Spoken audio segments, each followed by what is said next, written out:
I love the vision of the company and your mission to help improve cross-contamination infections through hand hygiene. Tell us a little bit about the philosophies of the company and why you started City Health Tech.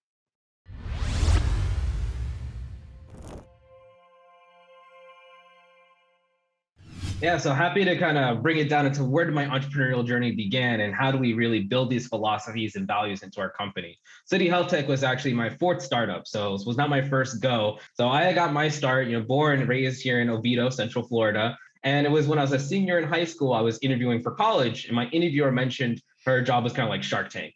And that's kind of what kicked it off for me. I was like, oh, Shark Tank's really cool. I'd love to come work for you for free. And that was kind of the first lesson that I learned in entrepreneurship was always ask. I straight out just said, hey, I'd love to come work for free. I interviewed, and my last half of my senior year of high school was skipping classes to go to investor meetings and really seeing I had never met anyone who'd be more than 100 grand. So seeing a $500,000 check being written just absolutely blew my mind when I thought about the value that could add to communities. So that's kind of put my entrepreneurship hat on, attended Northwestern University. And since then, I've just been building. My first startup was an applicant tracking system for student groups. I worked on trying to reinvent the dishwasher. I started a nonprofit focusing on building robotics teams in the local Chicagoland area. And then I kind of focused on, this whole entire company around City Health Tech, right? That's when I really found my passion when I kind of sat down and said, well, what do I really want to be doing with the rest of my life?